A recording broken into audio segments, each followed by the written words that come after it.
On this Indie Kitchen Cocktail Edition, we're back in Hamilton, Ontario at Brux House Craft Beer and Kitchen. We're gonna go inside and talk to Kevin Delaney, see what he's got mixing up behind the bar. Super excited. I'm standing here with Kevin Delaney, the head bartender. What I need first and foremost, I need Beer 101. Cool. You're the man to talk to. We're in Hamilton. Let's start here in Hamilton. As far as like tasting, I mean, I'm a bit familiar with the wine industry where you go with like a lighter grape, work your way up to something a little bit more, heavy, pronounced kind of thing. Are we doing the same with beer? No, so this is going to be pretty aggressively hoppy. This is from Collective Arts here in Hamilton. This is their Rhyme and Reason, so it's their extra pale ale. Okay. It's an American pale ale, I guess, by style. So you're just going to get tons of beautiful citrus on the nose, maybe a little bit of tropical fruit.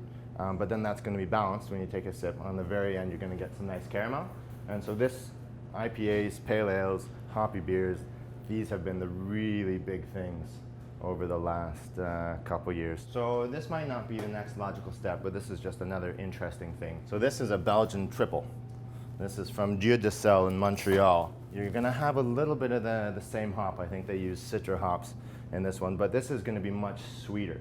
And triples is reputed to use, 3 times the malt in there, so you're going to get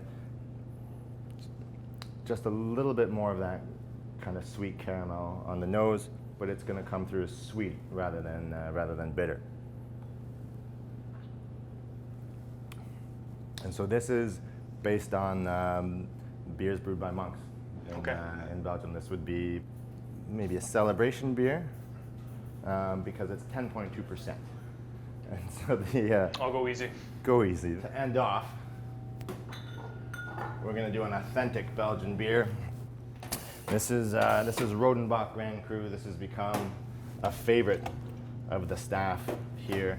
It's a sour beer. It's a Flanders red, so it's a regional style. And the notes you're going to get on this balsamic vinegar. Okay. Some dark red fruit. Mm-hmm. This is the kind of beer, like if I was going to sit down and have a steak and have a beer with a steak, this is what I'd want. I can totally see that, and the color is gorgeous, that caramely. Oh, yeah. Wow, that's like a total 180 from the first beer. Obviously you're not going for beers that all kind of taste similar, but such a contrast from the first one. This is really sweet. Really, really like the mouthfeel. But it's got a little bit of that kind of sourness on the finish. It's just nice and bright. It's, like I said, one of our favorites here at Brux. That's a delicious beer. Thanks for the tour. Beer tour of the world. Oh, 3 small styles in a huge Not even world. Scratching the surface. Oh, yeah. We had a little chance to speak a little bit earlier, and you had alluded to the fact that you were actually creating something new. New is a strong word, because this is based on an old style of beer called a flip. Normally a flip would use a whole egg. I'm just going to use the egg white. But this is very similar. So let's see here. I'm going to use some 40 Creek whiskey this time. We'll do 1.5 ounces. So we'll add this coffee liqueur. And I have a feeling that the term flip is actually going to be a literal term in this. You know what?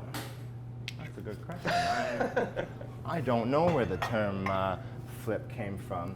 I imagine, because what they would do once all the ingredients are in, usually with the whole egg, it would just be passed back and forth. So you very well could be right. All right. We're going to use beer in this cocktail. This is Aphrodisiac from Tues-Sat in Montreal. This is a lovely cocoa vanilla stout. And so that's going to be put in there. Some egg white, cinnamon and clove syrup. Okay. Do a full ounce of that, and that will be like dessert in a glass. Okay. Because there's egg in this drink, I'm going to do a double shake. I'll start with ice, just to kind of help emulsify the egg white.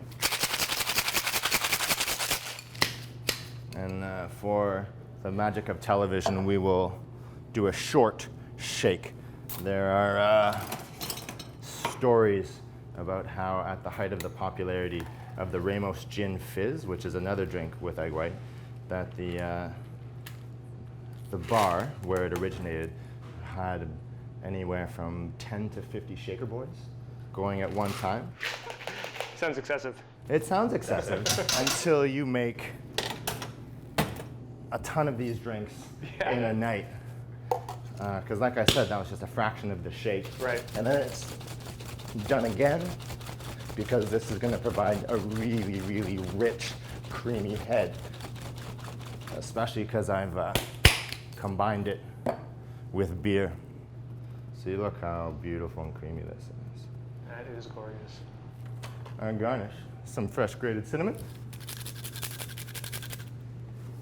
And there you have it.